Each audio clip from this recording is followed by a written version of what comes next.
Welcome everybody. My name is Paweł Strzałkowski. I'm a software engineer at Visuality.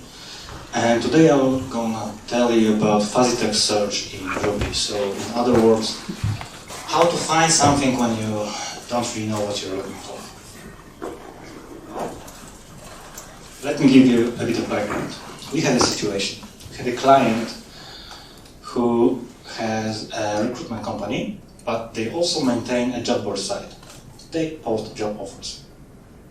What's going on? Job offers are gathered from the market and posted on this job board site. Job offers include names of the companies that posted them originally. However, they are an employment broker, so they would like to prevent people from applying directly to those companies. So they need to obscure the job offers, make them more anonymous. So a task arises. We need to replace company names with ambiguous the company in job offer descriptions. So we need to take job offer description, a company name, apply some Ruby magic, and well, looks simple, right? Well, if it was that simple, I would have thank you for your attention and move on. However, not so much. The descriptions are handmade, so they contain misspells. Sometimes custom usages of company names with additional punctuation, conjunctions, you name it. So it's not so easy. However, here comes fuzzy text comparison. First of all, what's fuzzy? Fuzzy is something difficult to perceive clearly, something vague, something difficult to understand or explain precisely. So with that term, we go to fuzzy text comparison, which doesn't answer whether two phrases match. It defines their similarity.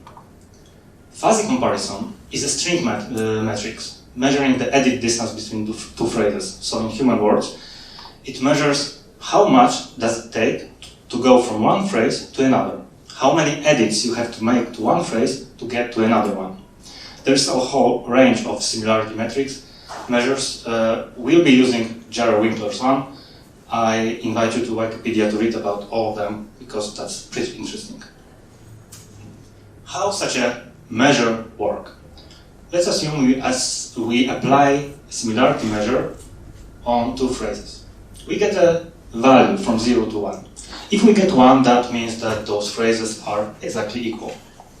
If we get 0, they are completely different, and any value in between means, well, some level of difference or similarity.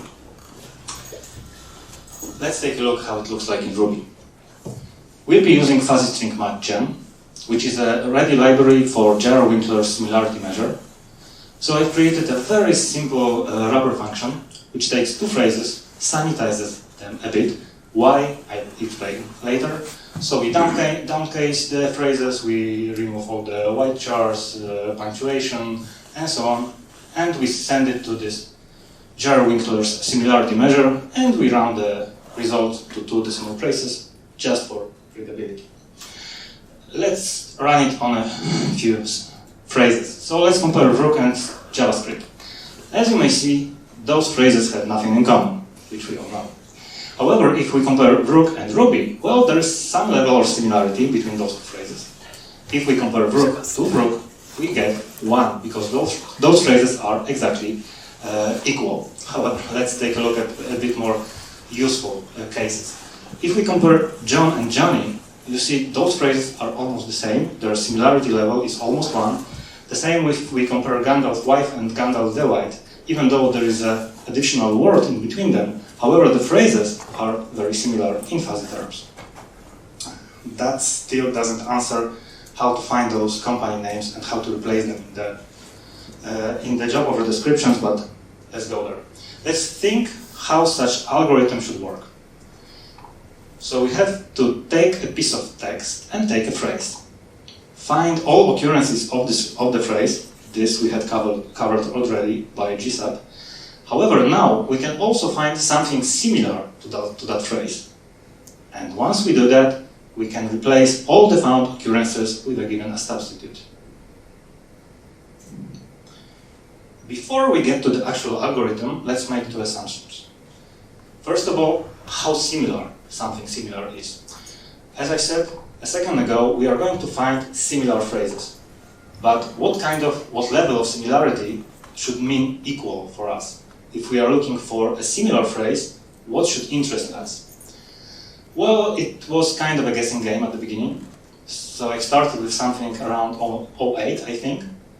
Then a lot of tests came, a lot of tweaking. The value ended up being 09. So whenever it is said that phrases are equal in fuzzy matching context, it means their Jar-Winkler similarity is more than 09. This will be useful later on. Assumption number 2, how long something similar is. If we compare two phrases, one of them can be longer or shorter.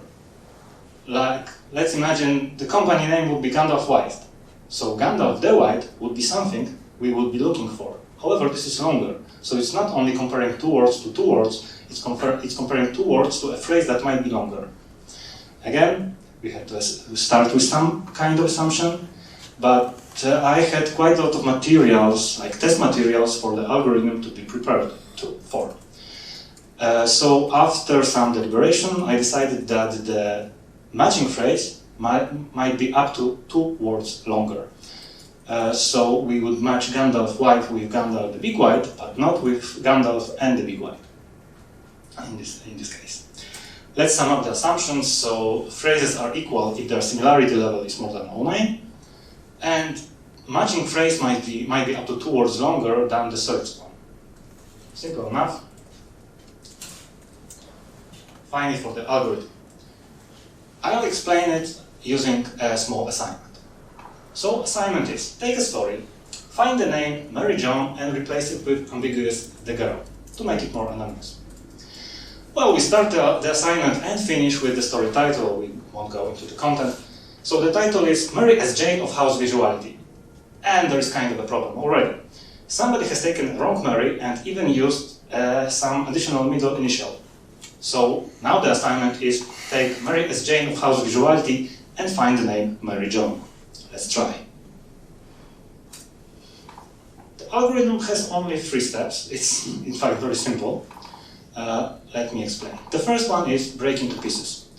We take our text, where we look for phrase, and break it into pieces. We break it into pieces of 1 word, of 2 words, and so on. What's the largest piece? Well, it's the maximum matching phrase that we defined in the second assumption. So the search phrase is Mary John, which is 2 words long, so the maximal phrase length is 4. This way, we break our text into pieces from 1 word to 4 words.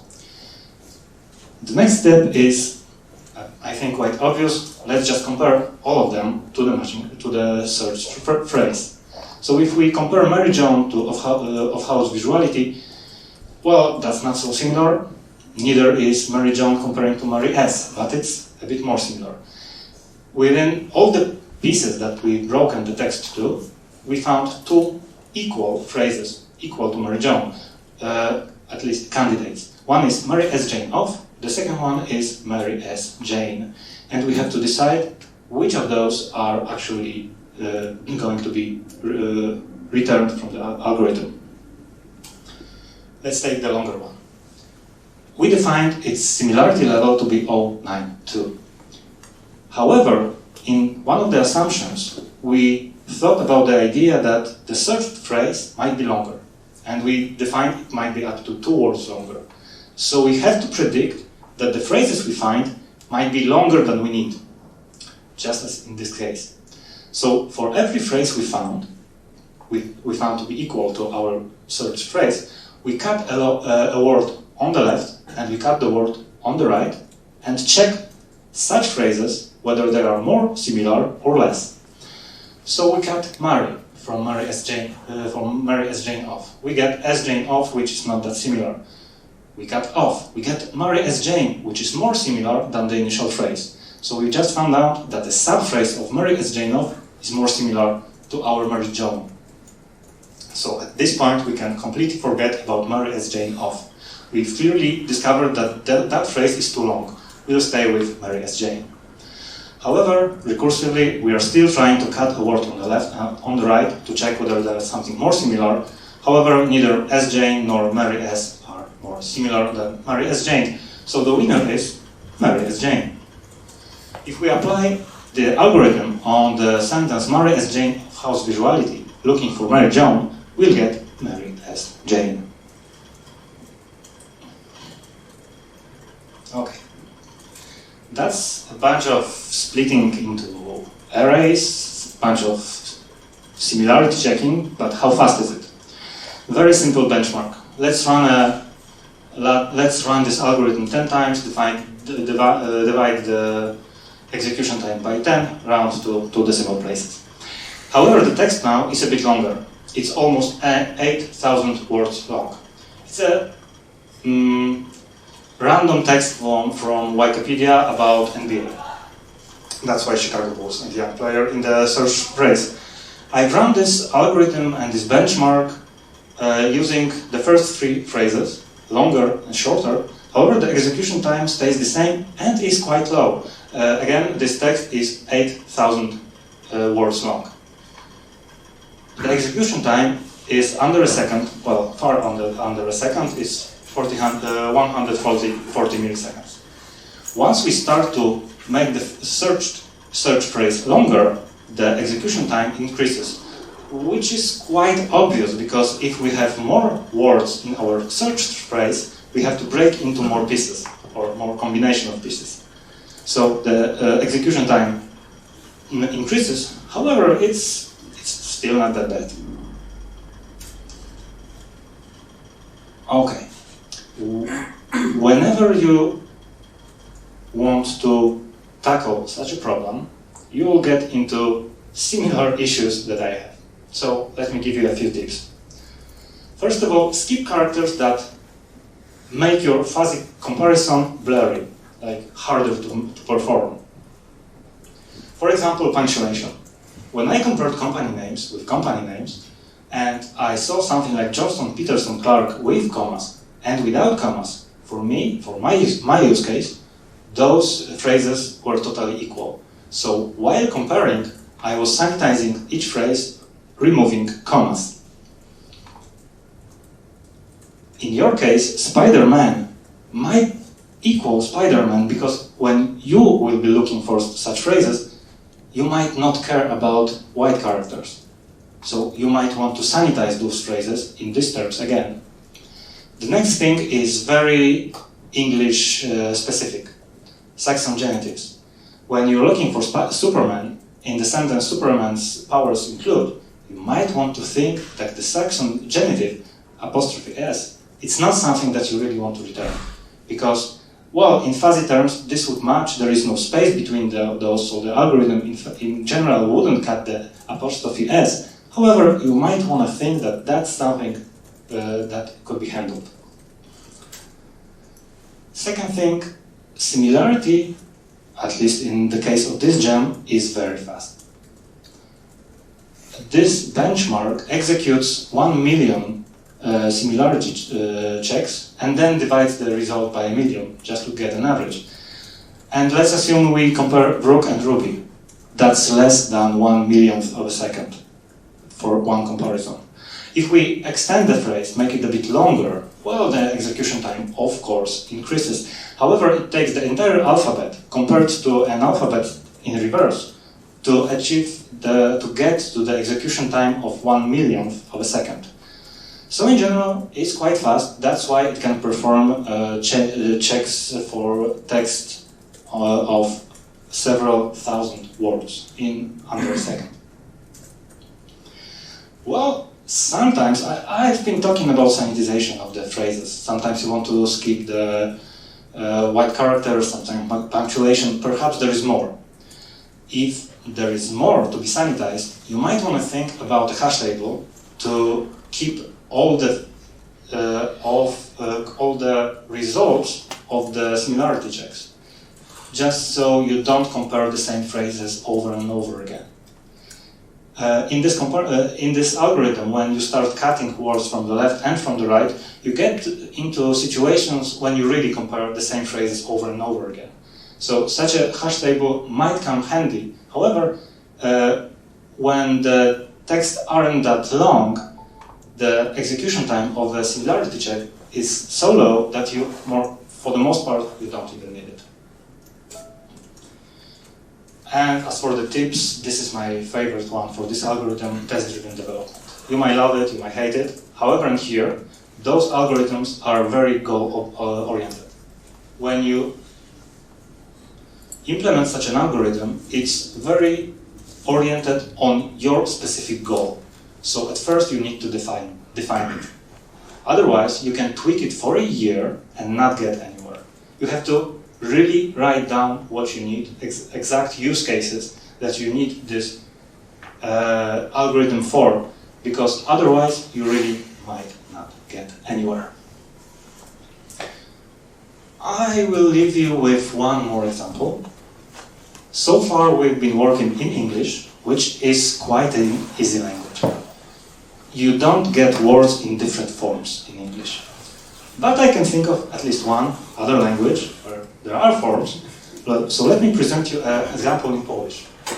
Again, Wikipedia, a text from Wikipedia about Kapitan America, or in fact, Kapitan Ameryka.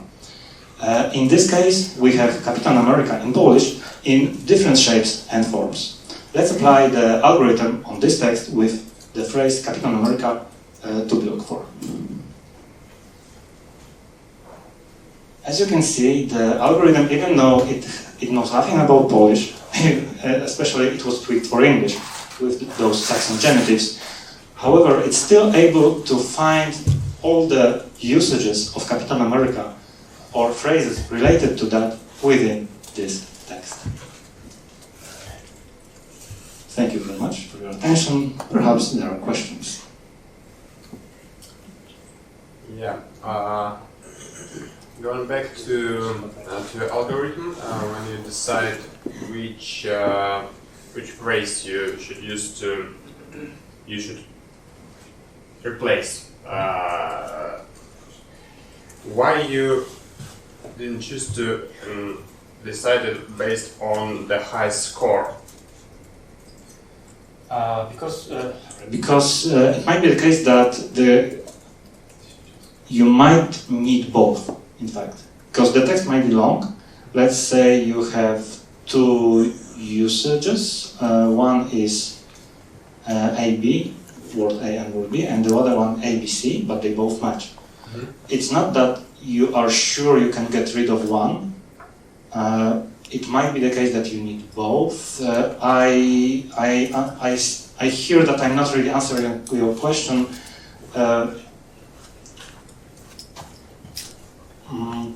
Okay, because you assume that I had both of the phrases already when I started. Yeah, there were two equal phrases in this one. Mm-hmm. Let's assume we have 200. And you have to compare all the strings, all the phrases between each other, checking whether perhaps one is a suffix of other one, and then decide on the score. In fact, this is exactly what I'm doing. I just used this approach. I'm not comparing strings, taking pieces, let's say, of an array, one by one. I just used this representation because it's easier for me just to think about. But it would be the same as taking an array of phrases and comparing one by one. I think this is, more efficient and more structured, I think, for my mind. Thank you.